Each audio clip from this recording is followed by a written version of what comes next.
5 وقت کی نماز یہ میرے نبی کی آنکھوں کی ٹھنڈک ہے، 5 وقت کی نماز اس امت کی شان پہچان ہے۔ اور اللہ تعالیٰ نے پہلی امتوں پر اتنی بڑی مشقت ڈالی کہ ان کی نماز مسجد کے علاوہ کہیں نہیں ہوتی تھی، مسجد میں ہی ہوتی تھی۔ ہمارے لیے کتنی آسانی کر دی، جاب میں ہے مصلی بچھا نماز پڑھو، چلو مصلی بھی کوئی نہیں، زمین دیکھ اس پر کوئی گندگی تو کوئی نہیں ہے، بس زمین بھی تیرے لیے پاک ہے، چل نماز پڑھا۔ اور آسانی کر دی، پانی کوئی نہیں ہے، کوئی بات نہیں، مٹی میں ہاتھ مار، منہ پہ مل، پھر ایک ہاتھ مار، یوں کر، چل نماز پڑھ، میں تیری قبول کروں گا۔ یہ کسی امت کے ساتھ یہ نہیں ہوا، انہیں وضو ہی کرنا تھا چاہے پانی 50 میل پر موجود ہو۔ اور ہمارے لیے پانی کوئی نہیں ہے، چلو تیمم، مٹی میں ہاتھ ہمارا یوں کیا، پھر ہاتھ ہمارا ایک یوں کیا، ایک یوں کیا، چل بھائی اللہ اکبر قبول۔ عمار بن یاسر رضی اللہ تعالیٰ عنہ سفر میں تھے، ان کو نہانے کی ضرورت ہو گئی، نائٹ فال ہو گیا، تو انہوں نے سوچا کہ ویسے تو آدمی کو وضو کی ضرورت ہوتی ہے تو خالی منہ پہ ہاتھ مارا اور یوں کونیوں تک، لیکن مجھے تو غسل کی ضرورت ہے، تو خالی اس سے تو کافی نہیں ہوگا۔ تو انہوں نے کپڑے اتارے، اکیلے تھے، ریت کے اوپر کبھی یوں لیٹے، کبھی یوں لیٹے، کبھی یوں لیٹے، 3-4 دفعہ یوں یوں اور یوں رول ہوتے ہوتے پھر انہوں نے نماز پڑھی۔ آئے اللہ کے نبی کی بارگاہ میں، یا رسول اللہ مجھے رات کو نہانے کی ضرورت پڑ گئی، تو میں نے کہا وضو کے لیے تو خالی یہ 2 دفعہ کرنا کافی ہے، تو یہ تو نہانا تھا، تو میں تو ریت میں خوب رول ہوتا رہا۔ میرے نبی نے انما یکفیک ضربتان، ارے سیدھے بندے عمار، اس کے لیے بھی اتنا ہی کافی تھا کہ تو یوں کرتا اور یوں کرتا اور تو پاک ہو جاتا۔ اللہ نے اس نبی کے طفیل، اس محبوب مصطفیٰ صلی اللہ علیہ وسلم کے طفیل، اللہ نے کیا کیا سہولتیں اور آسانیاں ہمیں عطا فرمائیں۔ پھر نماز 4 کی 2 رکعت کر دی کہ بھئی تم مسافر ہو 2 پڑھو، روزے میں سفر میں روزہ معاف کر دیا، بعد میں رکھ لینا، بعد میں رکھ لینا، قضا کرنے کا حکم، بالکل چھوڑنے کا نہیں۔ اور کہا کہ بھائی مریض ہو چھوڑ دو، مسافر ہو چھوڑ دو، اور نماز 2 رکعت کر دو، سنتیں چھوڑ دو۔ ابن عمر رضی اللہ تعالیٰ عنہ بیٹھے تھے تو انہوں نے 2 رکعت پڑھ کے بیٹھ گئے، تو ان کے خادم نے کہا سنتیں نفل نہیں پڑھو گے؟ کہا اگر پڑھنا تو 4 فرض پڑھتا میں، میرے اللہ نے معافی دے دی تو میں کیوں پڑھوں؟ میرے نبی نے سفر میں سنتیں نہیں پڑھی کبھی، اپنی امت کو سہولت دینے، فجر کی سنتیں 2 پڑھتے تھے، اس کے علاوہ سنتیں نہیں پڑھی تاکہ میری امت کو سہولت ہو، آسانی ہو۔ ایک دفعہ بارش ہو رہی تھی اور کوئی جگہ نہیں تھی نماز پڑھنے کے لیے، تو آپ نے اپنی اونٹنی کو آگے کیا اور اس پر بیٹھ گئے، بیٹھے ہی تھے، پیچھے صحابہ نے اونٹنیوں پر ہی صفیں بنائیں، اور یہ نماز اونٹنی پہ بیٹھ کر ادا کی گئی۔ بارش کے اندر نماز اونٹنی کے اوپر نماز بھی ہو گئی، رکوع بھی ہو گیا، سجدہ بھی ہو گیا، سلام بھی ہو گیا۔ پہلی امتوں کے لیے نہیں تھا، سجدہ ہی کرنا پڑے گا۔ یہ اللہ کے محبوب مصطفیٰ صلی اللہ تعالی علیہ وسلم کی طفیل، میرے اللہ نے ہم پہ فضل و احسان کیا، تو میرے نبی کی زندگی میں عبادات میں نماز سب سے اعلیٰ نظر آتی ہے، سب سے نمایاں نظر آتی ہے۔ اور پھر بازار میں، گھر میں، دفتر میں، ماحول میں میرے نبی کے اخلاق، یہ زندگی کا دوسرا روشن پہلو ہے۔ میرے نبی کی ساری زندگی 2 لفظوں میں آتی ہے، عبادت اخلاق، عبادت اخلاق، یا 2 اور لفظ، حقوق اللہ، حقوق العباد، حقوق اللہ، حقوق العباد۔ حقوق اللہ میں نماز سب سے اعلیٰ، اور حقوق العباد میں لوگوں کی برداشت کرنا، لوگوں سے درگزر کرنا، معاف کرنا، جھوٹ سے بچنا، دھوکے سے بچنا۔ میرے نبی سے پوچھا گیا یا رسول اللہ مسلمان کنجوس ہو سکتا ہے؟ ہم نے کہا ہو سکتا ہے۔ یا رسول اللہ مسلمان کمزور ہو سکتا ہے، بزدل ہو سکتا ہے، ڈرپوک ہو سکتا ہے؟ آپ نے کہا ہو سکتا ہے۔ یا رسول اللہ مسلمان جھوٹ بول سکتا ہے؟ آپ نے کہا نہیں، جھوٹ نہیں بول سکتا، جھوٹ نہیں بول سکتا۔ ہاں، الا لعنت اللہ علی الکاذبین، جھوٹوں پہ اللہ کی لعنت۔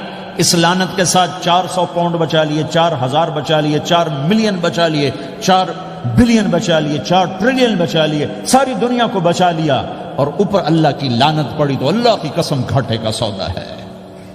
اور سچے ہو گئے، سچ بولا، یہ میں 100 پاؤنڈ کماتا ہوں، لے لو جو لینا ہے اس میں سے، یہ میں 1000 پاؤنڈ کماتا ہوں، لے لو جو لینا ہے، یہ میں 50,000 پاؤنڈ کماتا ہوں، لے لو جو لینا ہے، کہ مسلمان کی زبان سے جھوٹ نہیں نکلتا، سچ ہی بولتا ہے۔ آپ تشریف لے جا رہے ہیں، ایک آواز ہے یا رسول اللہ، آپ نے یوں دیکھا، کوئی نظر نہیں آیا، پھر آواز ہے یا رسول اللہ، تو آپ نے دیکھا کہ ہرنی ڈیئر چھوٹی وہ کھڑی ہوئی، رسی میں بندھی، تو آپ نے کہا کیا ہوا؟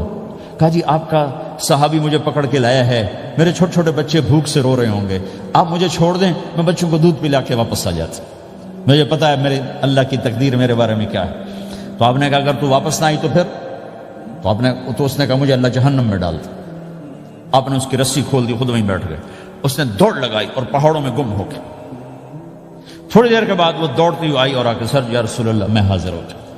تو آپ نے اس کو باندھ کے وہیں آپ بیٹھ گئے نہیں. دیر کے بعد وہ صحابی آئے جنہوں نے اس کو شکار کیا تھا, پکڑا تھا. تو کہنے لگے, ان کا یا رسول اللہ آپ یہاں کیسے؟ کہ میں ایک درخواست لے کر آیا ہوں. کہ کیا؟ کہ یہ ہرنی مجھے ہدیہ کر دو. کہ یا رسول اللہ سب کچھ آپ کا ہے, کہ بس یہ ہدیہ کر دو. یا رسول اللہ حاضر. تو آپ نے اس کو لے کر رسی اس کی گردن سے نکالی کہ جا بچی اپنے بچوں کے پاس جا کے خوشی منا. سچ نجات دیتا ہے اور جھوٹ ہلاک کرتا ہے. ایک ہرنی جان کی بازی کھیل گئی سچ بولنے کے لیے. تم چند پونڈوں پہ جھوٹ بولتے ہو, ایمان کو برباد کر کے رکھ دیتے ہو. مسلمان جھوٹ نہیں بولتا, مسلمان دھوکہ نہیں دیتا, مسلمان کی زبان سے سخت بول نہیں نکلتا, کسی کو بے عزت نہیں کرتا, کسی کو کی بے اکرامی نہیں کرتا, کسی کا دل نہیں توڑتا, کسی کو ذلیل نہیں کرتا, خود سہتا ہے, اوروں کو خوشیاں دیتا ہے, خود دکھ سہتا ہے, اوروں کو راحت دیتا ہے, خود تکلیف سہتا ہے. یہ میرے نبی کے اخلاق ہیں, یہ میرے نبی کی زندگی ہے, اور یہ اسلام کا سب سے بڑا چیپٹر ہے, وہ سب سے مشکل چیپٹر ہے. جب میرے نبی نے لمبی نمازیں پڑھی تو اللہ نے روک دیا کہ میرے حبیب ما انزلنا علیک القرآن لتشقى, اتنی لمبی نماز نہ پڑھ کے تو تھک جائے.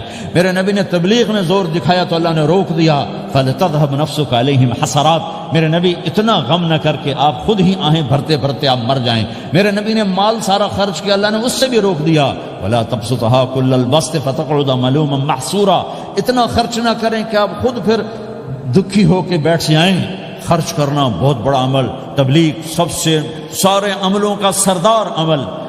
تبلیغ سے بڑا کوئی کام ہوتا تو اللہ نبیوں کو دیتا. اگر تبلیغ سے بڑھ کر کوئی کام ہوتا تو اللہ نبیوں کو دیتا. گشت سے بڑھ کر کوئی محنت ہوتی تو اللہ نبیوں کو دیتا.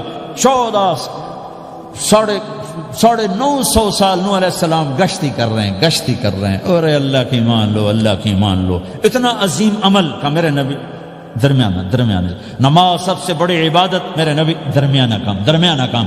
لیکن جب میرے نبی نے اخلاق اچھے کیے, دشمن کو معاف کرنا.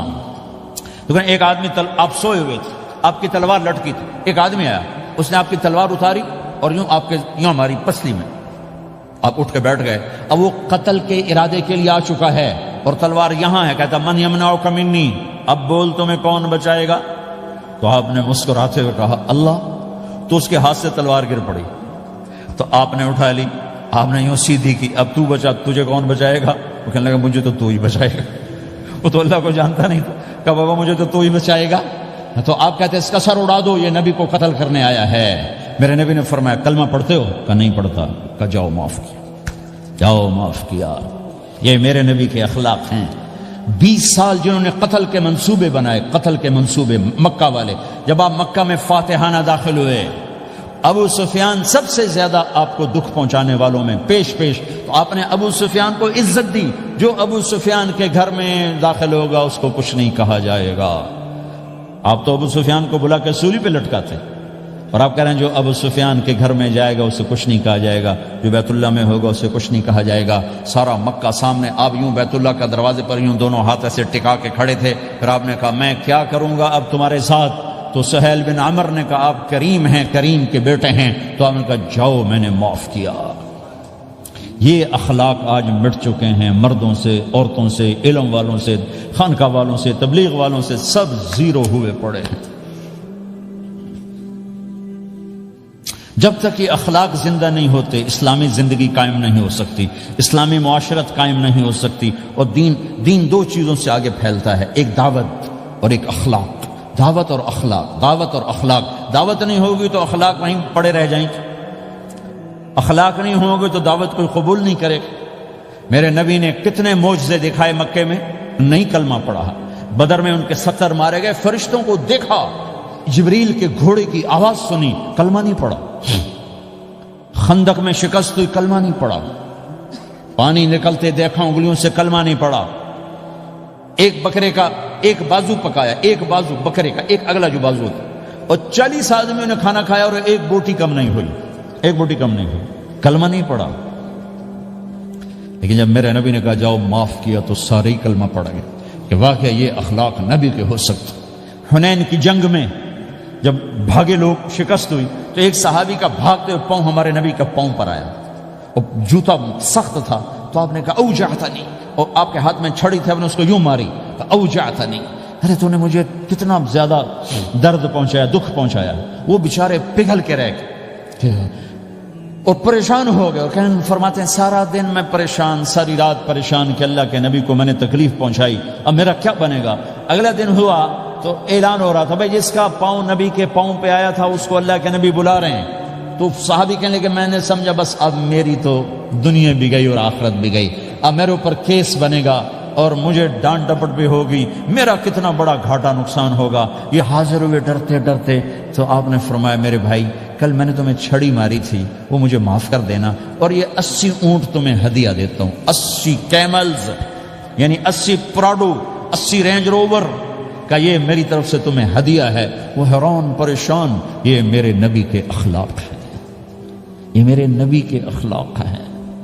کانٹے بچھانے والی نے 4 دن آنا چھوڑ دیا، بیمار ہو گئی تھی، تو آپ نے اب کیا بات ہے، وہ ہمارے راستے میں اب کانٹے کوئی نہیں ہے، کہا جی وہ بیمار پڑی ہے جو کانٹے بچھاتے تھے، تو آپ اس کے گھر چلے گئے، ماں جی خیریت تو ہے، اب ٹھیک تو ہیں، کہا بیٹا مجھے کلمہ پڑھا دے، بس تیرے اخلاق نے مجھے فتح کر لیا ہے۔ میرے بھائیوں یہ چیپٹر بھول چکے ہیں، بھول چکے ہیں، بھول چکے ہیں۔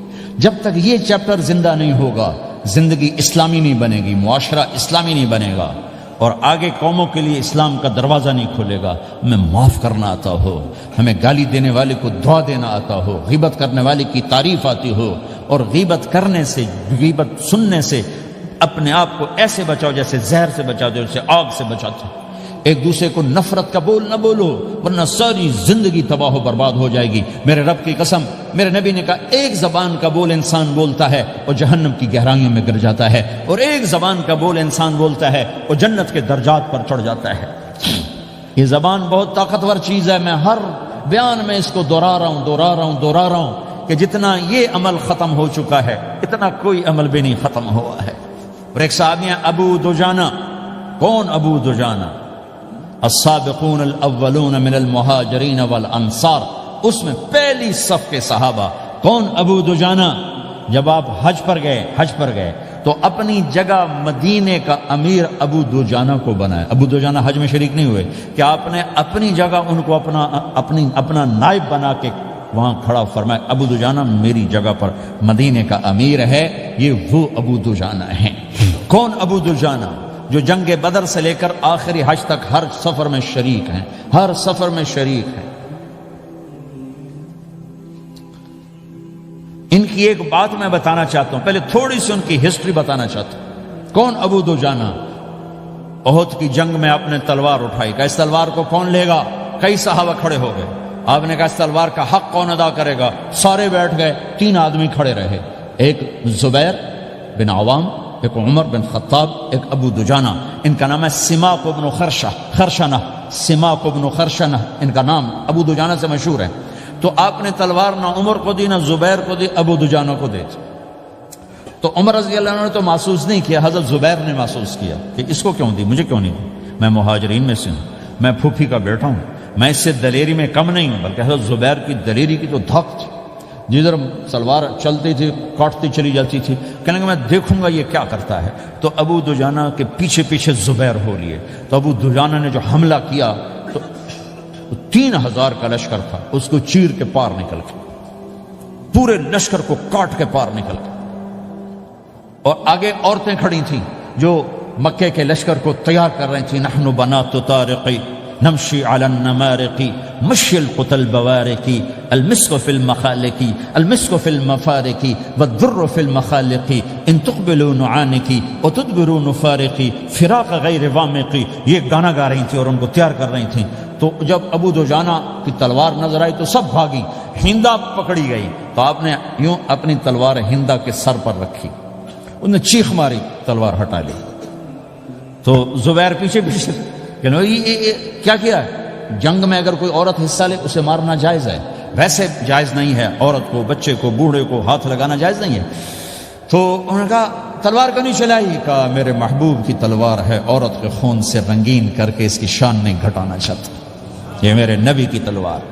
پھر واپس ہوئے، پھر اٹیک کیا اور پھر مجمع کو چیر دیا۔ سامنے ایک آدمی آ رہا تھا ہاتھی کی طرح، اتنا لمبا موٹا تازہ، تو زبیر کہنے لگے میرے جی میں آیا کبھی اس کی ٹکر ہونا پھر میں دیکھوں ابو دجانہ کیا چیز ہے۔ تو اللہ کا کرنا ایسا ہوا ابو دجانہ دونوں آمنے سامنے ہو گئے، تو وہ ایسے شاہ سوار تھے کہ دونوں طرف کے لشکر ذرا تھم گئے اور وہ دونوں بھڑ گئے۔ ابو دجانہ کے اپنے جوہر، اس پہلوان کے اپنے جوہر، غبار اٹھا، مٹی اٹھی، اور اس کی اپنی طاقت، ان کی اپنی طاقت، انہوں نے ابو دجانہ کو اس نے زخمی کر دیا۔ ابو دجانہ نے جو جوش میں آ کے ماری تلوار، اس کو لگی یہاں، تو اتنی طاقت سے لگی کہ اس کے نیچے اتر کر 2 ٹکڑوں میں تقسیم کر دی، یوں ماری، تو ایک حصہ ادھر ایک حصہ۔ پھر یوں دیکھا اور اپنے چہرے سے لوہے کی ٹوپی اتاری، اما ترا انا ابو دجانہ، کیا دیکھ رہے ہو؟ میں ہوں ابو دجانہ، تلوار صحیح لی ہے میں نے، غلط نہیں لی، یہ ابو دجانہ ہیں۔ اور جب شکست ہو گئی احد کی جنگ میں، اور پھر 10-12 آدمیوں نے آپ کو گھیرے میں لیا ہوا تھا، ان میں ایک ابو بکر تھے، عمر تھے، علی تھے، طلحہ تھے، زبیر تھے، سعد بن ابی وقاص تھے، اور سہل بن حنیف تھے، عبادہ قتادہ بن نعمان تھے، اور ابو دجانہ تھے رضی اللہ تعالی عنہم، ان میں سے ایک ابو دجانہ بھی تھے۔ اور یمامہ کی جنگ میں ابو دجانہ شہید ہوئے، یمامہ کی جنگ میں شہید ہوئے۔ یہ ابو دجانہ کی تھوڑی سی سیرت آپ کے سامنے آئی ہے۔ اس کے بعد اب آپ ان کے قول کو سنو تاکہ اس کا وزن آپ کے سامنے آئے۔ یہ بدر کے شریک ہیں، اللہ کے نبی نے کہا بدر کا صحابی جو مرضی کرے بخشا گیا۔ یہ صلح حدیبیہ کے شریک ہیں، اللہ نے قرآن میں کہا لقد رضی اللہ، میں ان سے راضی ہو گیا۔ یہ صحابی ہیں، اللہ نے کہا کلا وعد اللہ الحسنى، اے میرا نبی تیرے ہر صحابی کے لیے جنت کا وعدہ ہے۔ اور اب یہ کیا کہتے ہیں؟ یہ کیا کہتے ہیں لوگو؟ ان ارجع عملی عند،